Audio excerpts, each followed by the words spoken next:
খুবই ভালো লাগছে। আর যেহেতু এটা একটু অন্যরকম চরিত্র ছিল আমার জন্য, খুবই এক্সাইটেড যে দর্শকের কেমন লাগছে। আপাতত তো একটু ভালো রিভিউই পেলাম, তো ফিলিং ভেরি গুড। আগে একটু নার্ভাস ছিলাম, আর বছরের শুরুতেই কাজ দিয়ে শুরু হলো, ডেফিনেটলি খুব খুব ভালো লাগছে। তোমার ক্যারেক্টারটা নিয়ে ছোট করে যদি একটু বলো। হ্যাঁ, ক্যারেক্টার নিয়ে আজকে হয়তো একটু বলতে পারবো, এতদিন কিছুই বলতে পারিনি।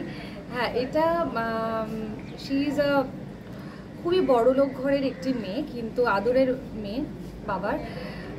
কিন্তু ওর একটা ডিজিজের জন্য ওর একটা সাইকোলজিক্যাল প্রবলেম আছে, যার জন্য ও একটু খিটখিটে। ইউজুয়ালি সবাই আমাকে এতদিন সফট ক্যারেক্টারে দেখেছে, একটা রাগী ক্যারেক্টারে দেখেছে ক্লিকেই, বাট এটা একটু অন্য রকম ছিল। সো এটা আমার জন্য একটু নতুন ধরনের চরিত্র ছিল। সো আমি বলবো খুবই ভালো লেগেছে।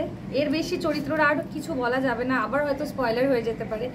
আমি চাই দর্শক আরও দেখুক, দেখে তারা বলুক যে তাদের কেমন লেগেছে। আর জন্মদিনের উপহার হিসেবে একটা সিরিজের লঞ্চ, সেটা নিয়ে কতটা এক্সাইটেড? আমি অনেস্টলি বলবো ভীষণ এক্সাইটেড। এর থেকে ভালো গিফট আর কিছু হতে পারে না। আর হ্যাঁ, একটু নার্ভাস আজকে আমি। নতুন বছরের প্ল্যান কি কি আছে? নতুন বছরের প্ল্যান এটাই যে প্রচুর প্রচুর ভালো কাজ করতেই হবে এবার। আর হ্যাঁ, এবার আরও কয়েকটা জিনিসে ফোকাস করতে চাই, যেগুলো ধরুন কিছু জিনিস ছোটোবেলায় শেখার ইচ্ছে ছিল, এবার সেই সময় হয়তো পড়াশোনার চাপে সব কিছু শিখতে পারিনি, এবার টুকটুক করে আবার সেগুলো শেখা শুরু করছি। তো হ্যাঁ, এটা একটা প্ল্যানের মধ্যে আছে।